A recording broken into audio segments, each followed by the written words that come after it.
Another huge game for Travis Kelce. Now here we go. This is the numbers first. Patrick Mahomes, you see that, 325, 29 of 38, 3 touchdowns, no picks. Kelce and Hill were unbelievable. Kelce 13 for $118, Hill 9 for $172. You total it up over the 2 games last week, Cleveland, this week at Buffalo. It's approximately, 40 catches for these guys? Travis Kelce, another 100-yard game at the tight end position, going back to the Super Bowl. Travis, you're going back to the Super Bowl for the 2nd consecutive year. How does it feel? Woo, baby, it feels good, man. It feels good. Can't play the game before the game, though, baby. We got 2 weeks to get this thing right. We know Tampa's a hell of a team, and they're playing in their own stadium where they're most comfortable, and we're going to have to go out there and, put it all out on the line just like we did tonight. Travis, thank you. You know it, baby. Chiefs Kingdom, this one's for you, baby. Woo!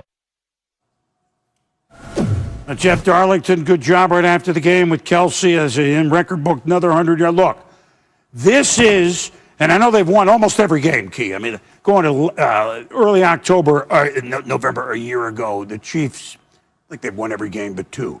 This was, for the first time in 2 months, 60 minutes of Chiefs football. It's the first time they could exhale in the last 3 minutes of the game being up by more than a score. Well, you think about it, Boom, from the beginning of the season, they've gone wire to wire. A lot of people picked them to go to the Super Bowl. They delivered on those goods. It looked a little bleak at times last week against the Cleveland Browns, especially when they lost Patrick Mahomes. You didn't know what would take place with Chad Henne, but he got the job done. They moved on now. Obviously advanced to the Super Bowl, and it'll be a hell of a game against the Buccaneers. You know what was interesting here, and look, you saw the game. When they met in October, it was a long time ago, and you can draw some things from early games, but not a ton. They ran it because the Bills were playing, pass defense, and they didn't expect to run it that much, but they kept pounding it over 200 yards. This time, both of those receivers, here again, combined 20-plus for a combined, 250 yards. They're unstoppable, even though the Bills' defense has been getting better every week. As you look at Travis Kelce, a key component to what they do offensively, but Tyreek Hill as well. Then when you talk about a tight end that can dominate at the level, he's like a wide receiver in a tight end body. He's very elusive. You see him with the shovel pass. You see him out there blocking on the perimeter. He's running shallow crosses. The wide open touchdown coming from the opposite side, Boom, over on the other side and being spotted by Patrick Mahomes for an easy touchdown. So when you have that in your arsenal, you can pick and choose whether it's Hartman, whether it's Tyreek Hill, or whether it's Travis Kelce. And remember, Sammy Watkins didn't even play in this game. Imagine when he comes back. I know for a fact, I'm not just guessing, the Chiefs knew they had to play a strong game the way the Bills have been playing both sides of the ball, and I include special teams, which is where they gave them a touchdown. And it's almost as if, no, we're not toying with other teams, taking nothing away from the Clevelands or whatever, but we can't do that if we really want to go back. Their defense is sneaky. Look, no one's going to compare them to the 2000 Baltimore Ravens on defense. But they're sneaky good. Do you agree? Yeah, they are sneaky good. And I think that when you look at them, though, from an offensive standpoint, when you got Josh Allen, yes, Stephon Diggs is top receiver, one of the top receivers in the National Football League. But when you hold him to 6 catches for 77 yards, that's not a big get. Cole Beasley did his thing, but they got to go out and look at it next year and go get another guy opposite of Stephon Diggs to move the chains. And I think when they do that, get Zach Moss back on the offensive side at the running back position, they'll have that nucleus together. They can make another strong run at a championship game. Here's the thing on Buffalo, and we can go to it now because we're going to have more to talk about the Chiefs. We get a full hour here. This Bills team, certainly they've been put together unbelievably, completely, building all 3 levels of it. Reminds me, I'm going to go back in history a little bit. When the Green Bay Packers with Brett Favre and Mike Holmgren started advancing, they'd win one playoff game and then they'd get to the divisional round. Then in 95, look it up, they got to the championship game, first time at that level, and they ended up playing Dallas, who beat them, and Dallas went on to win their 3rd Super Bowl in 4 years. Buffalo just got to this level and played the Chiefs This is the old-fashioned way of this.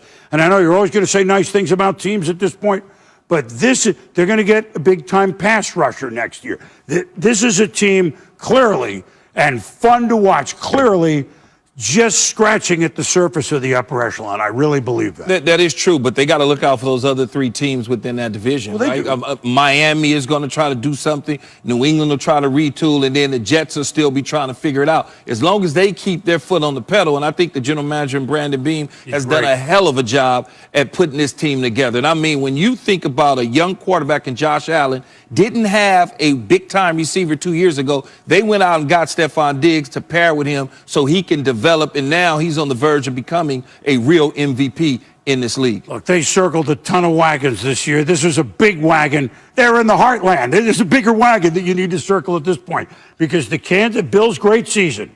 Proud of you. Okay, we can say it. We're proud of you. The Kansas City Chiefs have a chance at the history books. Of course, they're going to be battling history, but we're going to talk about the NFC in a moment. Teams that have repeated, and it's about one a decade, right? The 03-04 Patriots. We haven't had one since Bill Belichick and young Tom Brady did it. The Broncos, the last 2 years of John Elway, Mike Shanahan, the coach. Of course, the Cowboys, the young Cowboys, 92 and 93. The Niners in 88 and 89, Joe's number 3 and number 4. The Steelers did it twice in the 70s. Needless to say, the Dolphins were perfect. And then the first 2 Super Bowls, the Green Bay Packers. So, I mean, it's a short list. It's an impressive list. And the Chiefs have a chance to join this list. Look, they can get caught up in the history books. They won't.